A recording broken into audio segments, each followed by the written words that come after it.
Coming to you from the Deep South, this is the Blue Collar Leadership Podcast.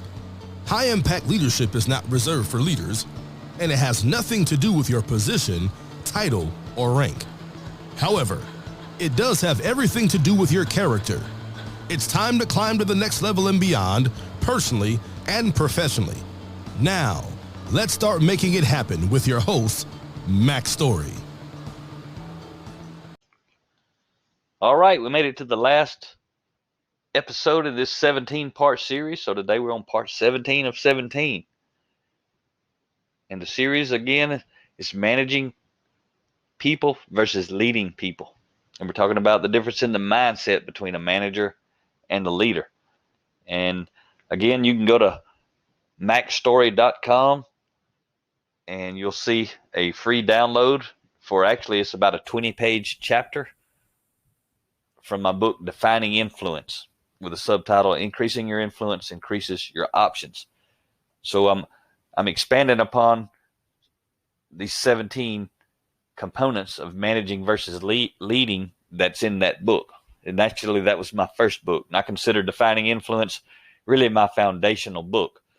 A lot of people like my other books because they're shorter books. Most of my books are 30 chapters, 3 pages each. But not this book. This book is about 250 pages. But you can go there to macstory.com and download this entire chapter, which has a lot more than just this 17-part series in it. And again, what I'm talking about on this podcast is a lot more than even what's in the book within that series. But there's a lot of content in those 20 pages.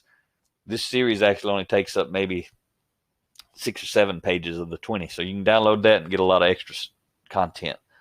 And the book is on audio. Go check it out at audible.com and dive in deep. But anyway, today, this last section is about speed. And it's about the difference between speed relative to managers of people and speed relative to leaders of people. So what does that mean? How can it actually be different? Because the mindset's different. So managers of people, they like to make decisions alone. That's their goal. As a result, they go fast in the beginning because all they have to do is make a decision. But they go slow in the end as they try to gain buy-in and support from others. And the key is those others haven't been involved in the decision making. So the manager goes slow because now he's got to do all this extra work because he was trying to go fast on the front end. So managers of people are slow to solve problems because they don't involve others. See, I don't care how smart you are. None of us is as smart as all of us.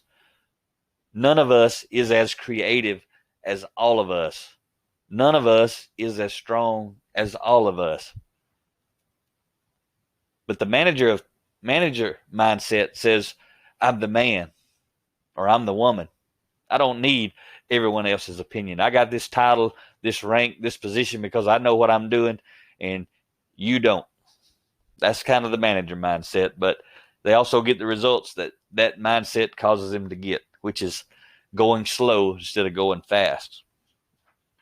But leaders, they have a different mindset. They make decisions with others. And ultimately, they try to facilitate decision-making, so they're actually not even making the decision. We talked about that in a previous series.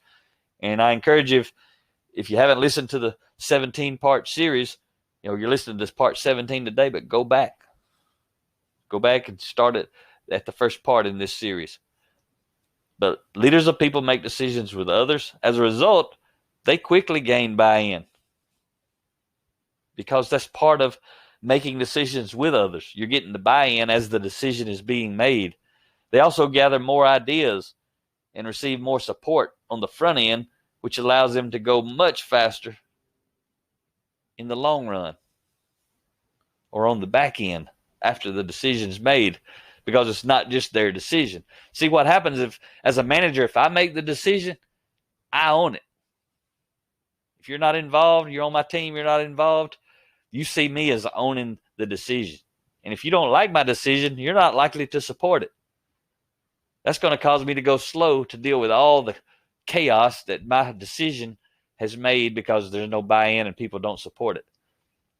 But as a leader of people, if I work with you, I talk with you, and really facilitate decision-making on your part, and you're bought in, you take responsibility. My team would take responsibility because it's their decision. They want to make it work. They like it. That's why it's their decision.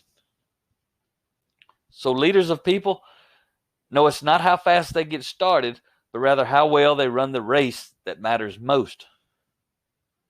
So leaders take the time to understand others and the situation in order to make sure their decisions are in alignment with reality. That's what happens. Managers of people make decisions most often without knowing what the reality is. They think they know, but they don't really know. But leaders of people take the time to ensure the right team members are involved, and instead of starting fast and going slow, they start slower, but they go far and much more faster. They go farther and faster because they start slow. But it's really not slow. It's fast. And there's a natural horsemanship trainer named Pat Pirelli.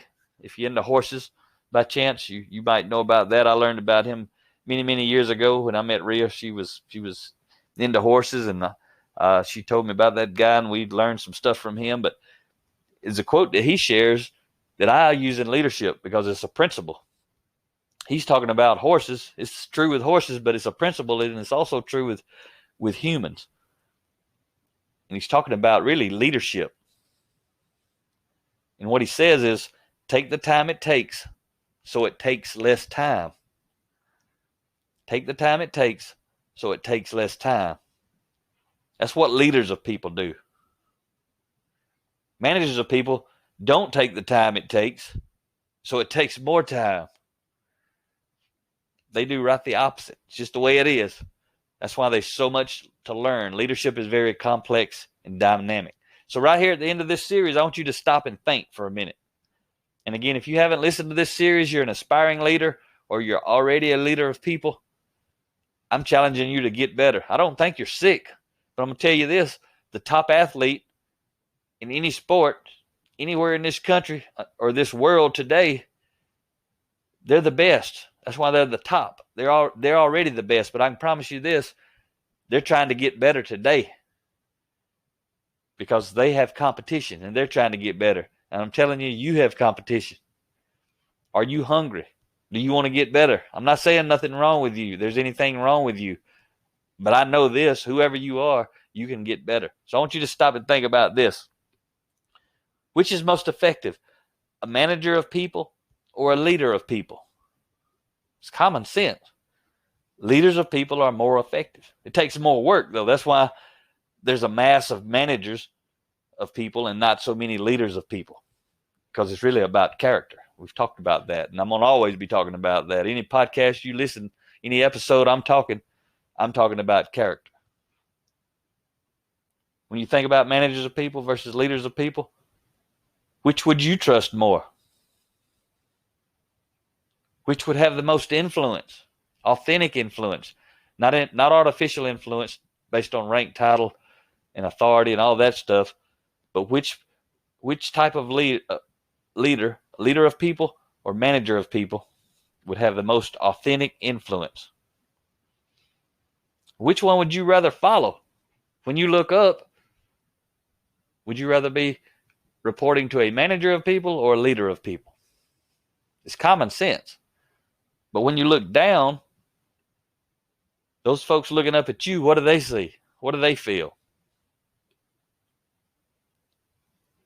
Think about that. Dive into the series if you haven't went through it.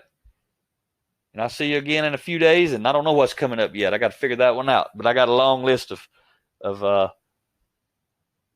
podcast ideas that I want to get out. So no telling what it might be.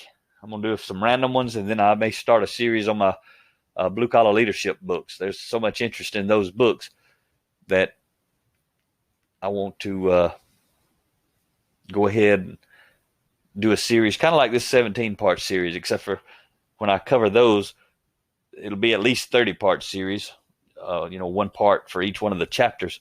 but I won't be talking about everything that's in it, and I'll be talking about a lot that's not in it. Be adding some new stuff, some fresh stuff, but it basically will be me talking around those chapters and the principles within those chapters.